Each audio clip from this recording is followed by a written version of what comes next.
Ain't no lie, baby. Bye, bye, bye. Back with another episode of the Homosexual Agenda. We're talking about bisexual erasure this time. We have the gay Diane Sawyer over here, Micah Marquez, and I guess I'll be the gay Barbara Walters, Leon.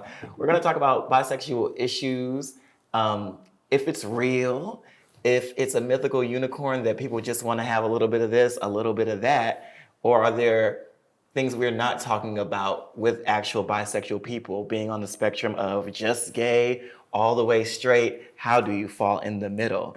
And we're going to have, once again, our definitions from Micah. Yes, well, Barbara, the bisexual erasure is defined as a bisexual invisibility that is a pervasive problem in which the existence or legitimacy of bisexuality is questioned or denied outright. This happens amongst the heteronormative world and the LGBTQ community in spaces, which are commonly dominated by gays or lesbians. So I know that some data and stats I have here from the Bisexual Resource Center quote that bisexuals have higher rates of anxiety, depression, and other mood disorders compared to lesbians, gays, and heterosexuals. They also have higher rates of STIs and heart disease and tobacco use. So this bisexual erasure is a health problem. It sounds like it's a lot of stress. Like, imagine going to brunch and you got your girlfriend in one booth and your boyfriend in the other booth, and they're not supposed to know about each other. Yeah. I guess being bi, I don't think it's a secret, but I think it's hard to explain. I don't know, when I first came out, telling people I was bisexual was a fail-safe, or it was something I just felt safer doing, because then I wasn't all the way gay. I just used it as a thing, knowing I was good and well all the way gay, but it allowed me to have some access to heterosexuality. Yeah. And even with women and versus men, like, we allow women to be bisexual, where men, we it's a fantasy with women, and with men we're just like, are you bisexual or are you just gay? Right. There's always that fluidity that is allowed to women and femme-presenting folks that is not given to the rigidness of masculinity in men. And yeah, I think that people often meet bisexual men with the notion of like, no, you just gay. And I'm along with you, can attest to originally coming out as bisexual. And, you know, I would say that it did make me feel safer, but also I felt sort of robbed of the ability to really explore my sexual identity, because it was actually a Black woman who was my manager at the time, who told me that identifying as bisexual was giving Black girls hope for me. I mean, she was like, you know, it's selfish of you to identify as bisexual because these girls are still going to want you. They're still in. If you're dating men and having sex with men, then that you're gay, like, and that's okay. When you have this larger dominant society that is white, It's easier to be one or the other. yeah, and then you have Black folks that have formed a counterculture. It's almost like heteronormativity in queer culture, right? And I think bisexuals, and also in this way, biracial folks and multi-ethnic folks find themselves in the middle and without community sometimes. Yeah, it's hard to fight for an identity. Like, if you actually have to fight for your identity, and when you get there, you're like, there's no looking back. Straight is just straight, but fighting to be queer, and bisexual falls under that realm of queerness, but you get robbed of all the things you get to do as a straight person. And I think you also have to fight for a bisexual identity, but it's a longer fight, and it's a few more coming outs and things like that. Yeah. Right now, we're going through a revolution where more people in this country than ever identify as some form of queer. More high school students are experimenting with their sexuality, boys and girls. You can see it on TikTok in the locker rooms. Kinsey was the person who originally sort of came up with the scale of sexuality. And on his scale, he said if 0 were completely heterosexual and 6 were completely homosexual, we're all more of a 2, 3, 4. We're in that area that is very colorful. But because of our boxes, society, our society particularly, is very comfortable with boxes. We need to be able to identify you. It's not really who you are. I just need to be able to name you. So I don't get tricked or anything. People are scared of getting tricked, or scared of you leaving me for someone else, which I don't really subscribe to that fear, but I know the history in this country of our sexual morals. I feel like maybe in the 30s and 20s, it was a little more easier to be bisexual because people didn't care. There's actually songs. There's a song from the 1930s, I want to say, by Ma Rainey that says, "Oh, a sissy took my man." And it was a popular blues song. It's been remade a few times by men and women. Yeah. And Black people, bisexual in the Black community is nothing new. You can even watch The Color Purple, and especially if you read it, you see those relationships. Yeah, yeah. As you say that, I think that, yeah, a large part of the pervasiveness in the problem is a lack of representation. We know that that's what takes place for us as a Black community and as a queer community. And there are some noted bisexuals, whether it be Malcolm X or Whitney Houston. We hear about it in their biographies, but no one really points to it and identifies that as the thing, that they are We skim bisexuals. over it. Yeah. We don't want our heroes to be gay. I remember when Charlemagne freaked out over James Baldwin bottoming. Yeah, like, and yeah, maybe that is something that could help this pervasive problem, like creating a realm of representation, but also reimagining a world where Black folks, Black queer folks, are allowed a sense of fluidity. Hey, Deviants, and thank you for joining us with this interview with our lovely Penelope here today. This episode is called The Silent B. This episode is all about the bisexual erasure, and Penelope actually identifies as pansexual, which we have sort of talked about. Yeah. Can you tell me how bisexuality and pansexuality sort of relate, or? Yeah, so bisexual is what I identified as for a good while until having this understanding that, I'm not just attracted to however society identified male or female, but just how people identify in general. Whatever you identify as, if I'm into you, I'm into you. If I'm not. But it was a process to get to that point, to have a better understanding, because there's even a lot to undo within just being bisexual, as a whole. So Yeah, talk to me about that. What did you have to undo as a bisexual to reach pansexuality? Tell me about that. Man, so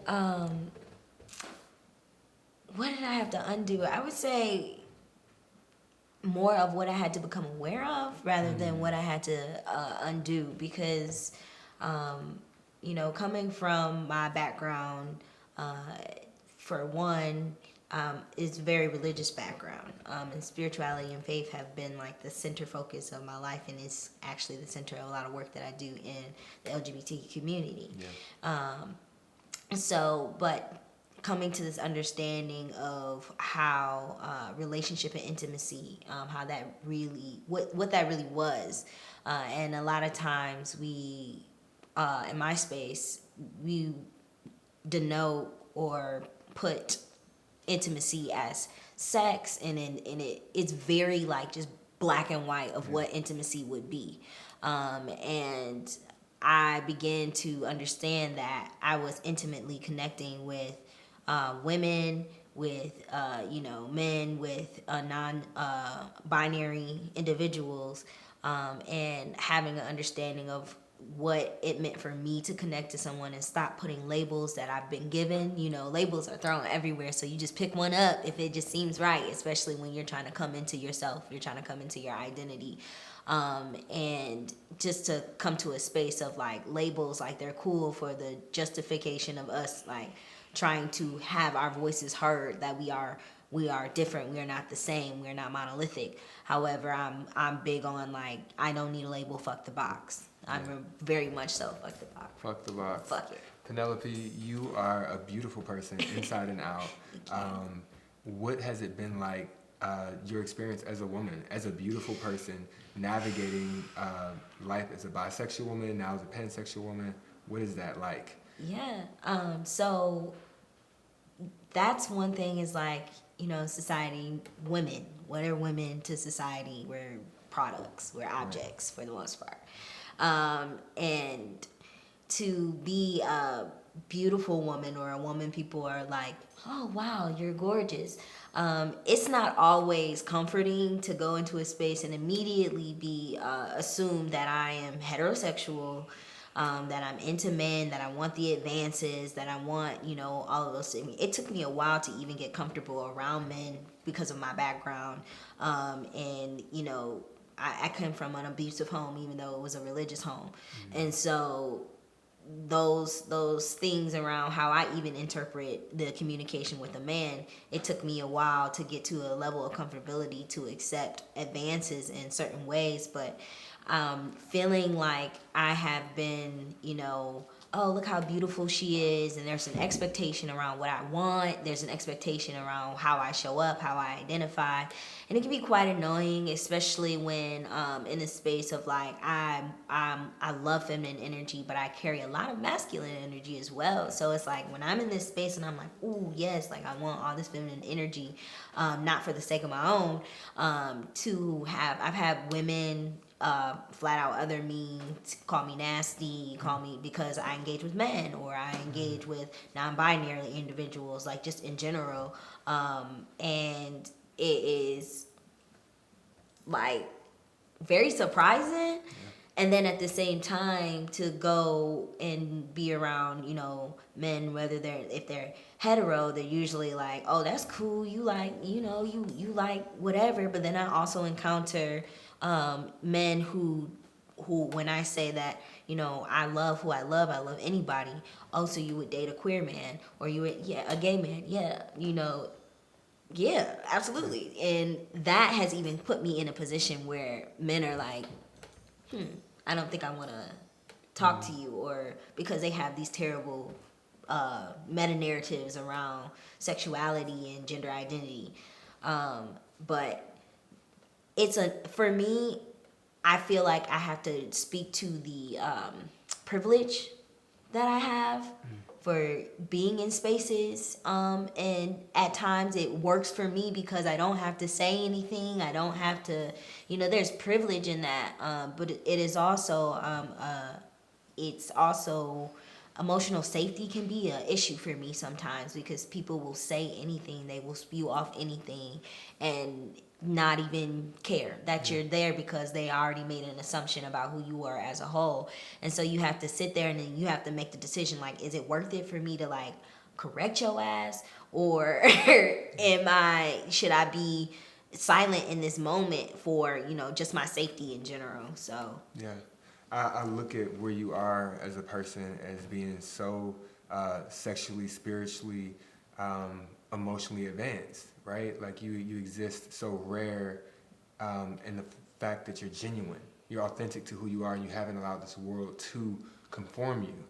Or you haven't conformed to this world, rather, as it's tried to mold you and form you into what it's comfortable with. Yeah. You spoke on religion. Can you tell me what that has been for you in this course of also just actualizing yourself outside of the bounds of religion? Yeah, so I say, like, for myself, this journey of identity, you can get caught in two cyclical cycles, right? You can get caught in the self-hate cycle, or you can get caught in the self-acceptance, self-actualization, self-realization cycle. And the in-between that carries you between the two is belief. And so for me, being in a religious household and really like battling between like hating myself while also like having this extreme love for God, because it was embedded into me, and feeling like either I had to abandon faith or I had to abandon me. And so going through, that process and having to tear down these constructs around what belief in spirituality and faith really means. And for me, faith is simply what you believe. Whatever you believe will believe you back. And spirituality for me is the practice that you have in place to uphold your belief or your truth. And so once I came to that understanding about what is real, what is true for Penelope, and how do I accept that truth, how do I sit in that, and honor that, self-acceptance came with me really saying I have to let go of some of the relationships and how I have defined relationships, even with my own family. I have to let them go and reapproach them and come back to them to have better understanding, because I can love you even though you don't understand me. That is not a part of life for me to, if someone's required for me to understand anything about them, for me to offer them the genuine care and love that every human being in this earth deserves. but getting to that self-realization and that self-actualization, actually doing it, was really that truth that said, okay, if I believe this about me, what positions, what places, what people, what community am I going to put myself in order to make this person come to fruition like I know that I am. And for me, that was really digging into the community of difference. Understanding difference is your superpower is what has gotten me to, this self-actualized version of Penelope that fucks the box. Yes, fuck the box. We're gonna have to tee up that. That's Like, your slogan. fuck the box. Penelope, what does a world look like ideally for you and other women like you, other queer folks in the experience of being boxed in by gender norms within our fucked up society, being boxed in by religious backgrounds, being boxed in by even our own community as a queer communities, rigid rules about, interacting still with straight peoples at times. Turf wars. Turf wars. Yeah, that's what it sounds like. Turf wars. It is, it's interesting with addressing all of these and what I see in the future is this understanding of sexuality, first of all, as power. Let's start there, because sexuality is spiritual. Sensuality is spiritual. It comes from a very sacred place.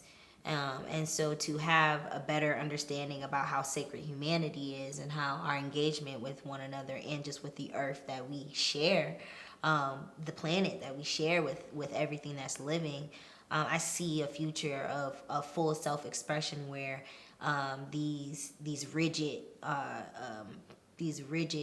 labels and things that people have created, they don't exist. They're just simply, what are you even talking about? Why would you even say that? It will make no sense for you to use a word to other someone in that way around how someone shows up. Because we do not get to identify people for people. That is totally up to them and their self-expression.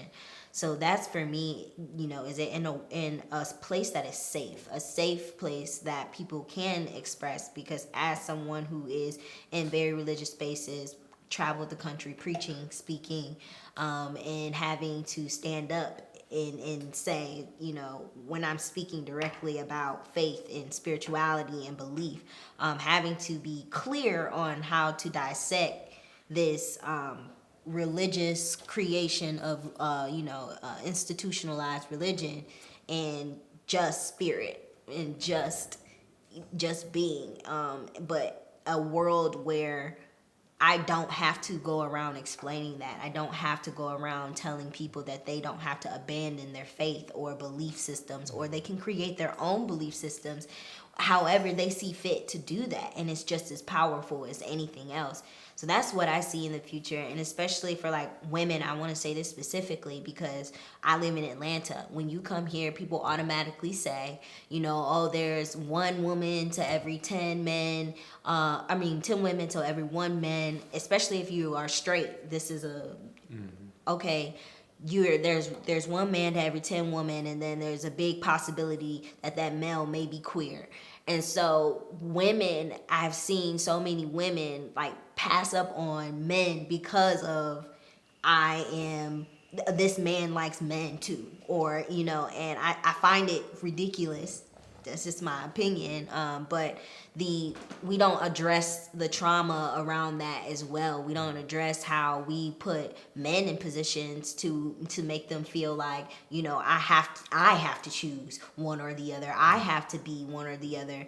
And so what we miss out on quality like human beings, in my opinion, of how people communicate. I do believe that queer individuals have a different level of understanding of care that has surpassed what the societal heteronormative languages and barriers have put on. I do believe queer people have transcended that.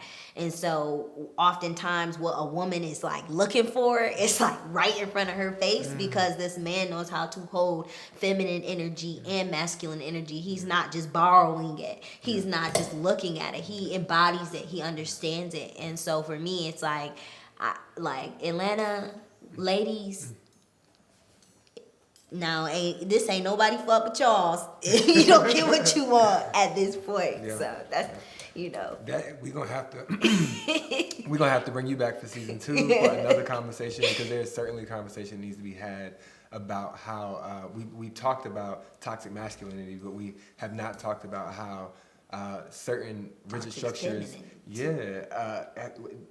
a lot of these black men who are traumatizing the rest of the black community are raised by black women, and we don't talk about how that's being perpetuated. These narratives of what a man is supposed to be is being projected. Yep. Thank you. I think that you just said words that are going to help another young Penelope out there. And so I thank you so much for joining us on this episode of Deviant TV. I'm looking forward to so much more conversation and collaboration. Deviants, thank you so much for joining us. Penelope, tell our viewers where they can find you, where they can connect to you. Yes, you can find me on social media. All social media programs is my Penelope, OHHPENELOPE. You can find me there and all the things that I'm doing. Check out some of my music while you're at it. Tell us where we can find your music's on that. It's on Apple Music, Spotify, all of those good things. And Awesome. I can sing for real, so just go look. Check it out. Awesome. I'm looking forward to hearing your music. Are there any singles or albums out that we should listen for right now? There is a single out called Flutter, and I am releasing an EP this upcoming spring called Planet Soul. All right, we're going to be looking for it. Flutter and Planet Soul. Thank you so much again, Penelope. Thank you. Fluidity benefits everyone. Once we get this, on the gay side, we don't even like to believe people can be fully versed. You're like, oh, you're versed, but are you more of a top or you more of a bottom? That's what they'll say. So even with, I know you king dingling top. But even with bisexual, do you like men more or do you like women more? Yeah. And like we were talking about earlier, losing someone to the other sex. Yeah. So I feel like women have that fear more. Yeah. Of losing their boyfriend to another man? So I'm not even going to put that solely on women. I will be completely transparent and vulnerable with you right now and say that in dating a bisexual man before, I found myself being very insecure, particularly as it relates to knowing that he could still leave me if it didn't work out and obtain the American dream of having a wife and kids. And my reality now as a black queer person who, has sex with men is that it has never had sex with a woman, is that would never be an option to me. Yeah. Silly. Wonder Gay Powers Unite. Yes. But I was like, a part of that made me feel hella vulnerable and just I was just like, I want to love you and I want to give everything to you. At the same time, when things don't work out between us, I'm always like, is this motherfucker going to leave me and go have a baby on me? You. Well, you can have a baby too, not physically, but there's more. There's more than one way to solve a math problem. Okay. I don't know if there is, but but you can have a baby too. I've dated a man who wanted that dream too. Yeah. And he didn't leave me for no woman. He didn't, long story, but we ended up parting and a child appeared. And you can have that heartache either which way you put it. Yeah. And I think we often think about that idea of competition as it relates to our love and sexual lives, right? So I can see where women are like, wait a minute, I can't compete with a dick. And the gay is like, I can't compete with a pussy. Wait, you gotta, oh my goodness, I've had a conversation like that. Imagine sitting at a bar with your homegirl, and in Harlem it's mixy. Straights are dressing like Yeah. They care about themselves now. So we were looking at this guy, and she's telling me, "Oh yeah, he might be this, but he'll always come back to pussy because pussy got grip." And I'm thinking to myself, "Booty hole got grip. It's different, but it got it." And we're both just erasing parts of him. Like he Yeah. might, we didn't even know what he wanted, but we're both taking away. No, I'm gonna have him. No, I'm gonna have him. Yeah. Where he might just want to go straight down the middle. Yeah. Literally. Big B and a B stand for bi. Today we're talking about bisexual erasure with Devin Barrington Ward, who is the founder of the Black Futurist Group, former public office candidate, as well as a community organizer here in Atlanta. I'm gonna let you fill in the gaps, which you need us to know about you. You know, but beyond all of that, I'm an abolitionist. And so standing in the tradition of abolition, it means deconstructing so many different systems and perspectives and mindsets that I have, and encouraging and inviting other people to come along that journey as well. But abolition isn't just about tearing down things, it's also about building something new.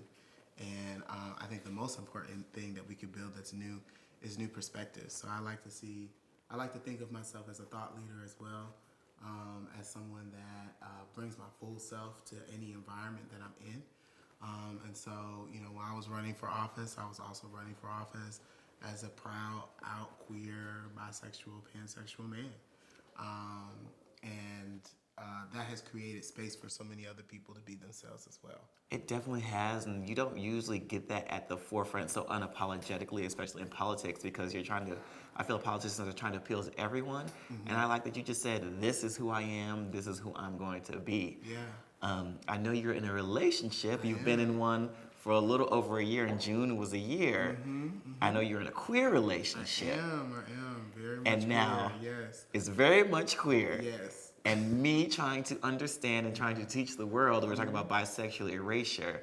So who are you in a relationship with? I don't want to misinform anyone about anything. Oh no, so I'm in a relationship with Penelope. She is a beautiful black woman. And we have been in a relationship now, going on almost 2 years now. And so it's been really amazing to be able to be my full self, but also because of the way that we present to the world, I get perspectives and I get to hear things that a lot of times everybody is not privy to hear. Or I get to have conversations with people that have never thought to have these conversations before. And they're like mind blown, but it's great. And it is We're just in a relationship. Yeah. You know, like we're not, you know, trying to be a model for anybody. We're just trying to exist in the world and be as happy as we can be, you know? But that's where people get that freedom because they get to see it. And I love that you define your relationship as queer because we never would have thought that because a part of the erasure of bisexuality, it makes it feel like it's a choice. So once you might have been gay, now you're straight. Right. But you still define this relationship as queer. Can you Yeah. explain about that a little bit more? Yeah, it's so funny that you say that because I think about how my mom, when I came out, she was like, you need to choose. That was her big thing. My parents are Caribbean, and so, like, of course, I knew which one she wanted me to choose. But I knew from at 16, 17 years old that it was just not that simple. I couldn't just choose because these feelings were just natural for me. And so a lot of times when people ask, you know, questions, part of the reason I identify as queer is it's an invitation for someone to say, oh, well, what does that mean for you? Because bisexual has been, in a lot of ways, misconstrued and miseducated and misinformed. And so people have really flawed and weird perspectives about bisexuality. And so rather than saying, oh, you know, I'm bi, I say that I'm queer, because it invites a conversation. And the conversation is that I'm attracted to a variety of people under the different places, circumstances, and situations that I'm in. And I allow myself to lean into that because to not would be denying the fullness of who I am, right? And in some ways, it's like I've had to come out twice or multiple times, right? Because, you know, in my teenage years, I was in a relationship with my high school sweetheart who also knew that I was queer, bisexual. It was like, you know, the early 2000s, not early, but like 2008, 2007. Back in the day. So we wasn't using queer, but she knew that I was different, and she was too.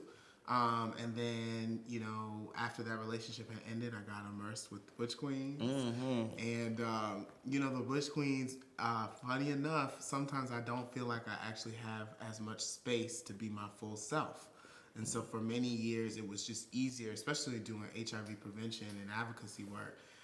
It was just easier to just identify people. Sometimes they didn't even ask. It'd just be like, oh, you're a black gay man because you're around a bunch of other black gay men and you're kikiing and this, that, and the third. But it's like, yeah, I can do those things, and I can also still be attracted to a variety of other people, including women. Yeah. So yeah, that's been my journey on how, like, a part of it on how I identify. Yeah, especially with the Butch Queen thing, because you know the girls don't even want to believe that people are truly versed. So I could imagine he's like, oh, he got a girlfriend. I know there was chitter chatter. Yeah, I know there was chitter chatter. Child, you heard all the way from New York. When you post the first picture, and everybody could be like, Oh, yes. And I feel like, you know, sometimes gay men feel like you have to fight so hard for that identity. Right. That how dare you go But over there. For me, I was like, no, how dare you? Like, I have been a committed organizer and activist in this community and advocate, fighting for HIV prevention and treatment and more money and getting things done at the state capitol that has benefited our community, and taking the narratives of the black gay men and the black queer men that I know and have lived with and have also had to put into the ground, into those spaces. And I did that work because this community, from my understanding when I first got immersed in it, it was a community that was inclusive of a variety of people, right? It's where the outcasts come, right? And so I forced the community to be that. That's what y'all said we are, so we're going to be that, right? And that is inclusive of whether I'm with a man or inclusive of whether I'm with a woman, because I haven't turned my back on the community. I've invited the community to, you know, see a portion of my relationship. Some things are still private because we all get to navigate our own level of privacy, but it has been a challenge. It has been a challenge at times, but I really also understand that I'm in a community with a lot of people who have been told they had to be these things all their life. And so when you see somebody living in a different way, you can be fearful of it, or you can be confused by it. And sometimes when we're confused and fearful of things, we're rude, we're shady, we're we can revert to shade. And we can revert to shade, but I don't internalize that shade as it's something about me. It's something that we all have to transform our understanding beyond these things, because our community isn't, you know, I don't look at this as an episode of the Mean Girls, like, or the Mean Girls movie, like, not an episode. But like, we shouldn't have this perspective of like, oh, you can't sit with us, right? Because there were so many people who lived across the spectrum that have contributed to this beloved, beautiful community that we have right now, right? And I'm one of those people, so I demand that I be seen in my fullness and not be divorced from this community that I love. And when people are like, sometimes when people think I'm straight, I'm like, God, no, no, I'm not straight, ew. And that's the beauty of the queerness too, because it makes you open. Like, you know, I dedicated so much time to try to be gay. Now I see someone, and I'm like, oh, maybe I do want to dabble in the lady pond. Right. Did any of your personal relationships with gay men change when you came out with a girlfriend? Some did. You know, for some of the folks who were newer in my life, I guess in the last 5 or 6 years, they may not have known because they had seen me with men. But my longtime friends, my diaper buddies, you know, the ones that you came up with, they knew. And so it wasn't a shock to them. And so for the friends who were a little bit newer in my life, they had to make a decision on whether or not they were going to be uncomfortable with this, or if they were going to ask questions, or if they were just going to pay it and let it be. And some people decided to not be in my life, and other people decided to lean in further because they saw a piece of themselves in my life. In the way that I'm living, and some people were just like, "Child, you a good person. I don't care." Yeah, I think that's where it. You like still where coming to the club with us, right? And I think that's what people were like. Are you still coming to the club? Right. I'm just like, the idea that I've divorced myself as a community. I'm like, I'm at every fucking gay event in this goddamn city, and that's because that's the community that I'm a part of. And when you and Penelope share experiences about bisexuality, how do they differ? Because I can imagine there is a difference how we look at bisexual men and bisexual women. So there is the world marginalizes both bisexual men and women, but it does show up differently, right? One of the reasons why our relationship thrives is because she has confided into me around how, like, with straight men never viewed her bisexuality as something serious. They viewed it as something that, oh, you know, my girl like girls, so like that's cool. You know, that's every man's fantasy, every straight man's fantasy. And I appreciated that she understood that my bisexuality is not a joke. It's not like a game. It's not something that I play with. It's who I am. And also that because we do practice ethical non-monogamy, having conversations around, like, there are times that I can have access to her queerness that she's engaging in with another woman, and there are times where the other woman may not be attracted to, she may just be lesbian. Yeah. You know what I'm saying? Or I might not be attracted to her, or we are, or there's so many things in the spectrum of that. But I feel like our queerness, again, invites this conversation. We're constantly in conversation about what's going on, how you feeling, who's catching your attention right now, da da da. And I feel like that is the piece that I do wish more relationships across the spectrum would take note of, is the constant engagement and communication and conversation, even when it's tough, because that is how you gain understanding. We're constantly in conversation to gain better understanding around each other. And I don't know if you were like, I mean, I'm sure some straight couples do, but I don't know if the equivalent heterosexual couple is engaging in that level of deep dialogue around desires and pleasure and what gets you off and, you know, all of these different things. And that's how it's been different, but how it's also been alike. Yeah, because it seems like, you know, straight folks just have a pathway to follow. I can imagine you probably meeting, I'm going to say it specific to bi men, but you probably meet other bi men who want to have these conversations, deep dive conversations. How can they reach you and talk to you about these things? Yeah, so I do meet a lot of other bisexual men. Unfortunately, many of them are kind of not necessarily out in the same way that I am in. They don't necessarily feel like they have the same freedom to do so. So if they are out there and they want to reach me, just find me on Instagram, Devin Barrington Ward. I'm the only one on there. If you see another page, they lying. Report it. Report it. It's fraud. But also you can reach out to the Black Futurist Group, because a lot of the work that we do there is not just political work and policy and advocacy work. It is cultural work. It is embedded in this tradition that has been birthed in some ways with Impulse Group DC and Atlanta, and Deviant is taking it and going even further. And it's so incredible that we're all contributing to this cultural shift. So thank you. That's really, thank you. Thank you for expanding us. I can't wait to talk to you more, because I'm definitely interested. I don't know if I'm going to buy side, but it's nice to know, you know, people have had these questions. I know people know you have these questions. So thank you for sharing with us and being so open with us about it. Absolutely. And talking about these things, we have revealed our own sort of insecurities, you know, as it relates to the bisexual erasure. And I really do hope and have learned from that experience with the bisexual man that I dated to not do that to anyone else, you know, because I don't want anybody experiencing these health disparities, you know. And I do hope for and imagine a world where we can, all as people, including the cishetes, be free from these rigid boxes and structures that limit our love and our experiences in love. Give us D. Give us the D. Anyways, I guess we're going to head and round this one out. And folks, clearly we don't have all the answers, but we are looking forward to hearing from you.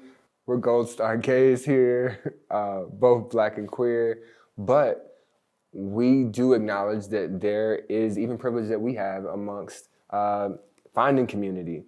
And for bisexuals who are, you know, stuck without a voice or without a safe haven where they are really actualized and allowed to be their full selves, we think it's important that they offer and lend their voice to this program. So you're a part of our Deviant family too. We'd love to hear back from you. Please watch this and other episodes at deviant.live/play. If you need to access Our survey, in order for us to hear from you, it is also there at deviant.live/play. And if you need to access any health and wellness resources in your local area, please go to deviant.live/safety. There you will find local health and wellness resources, both for mental, physical, spiritual health in the DC, Atlanta, and New York locations. See you next time, Deviants. Until next time.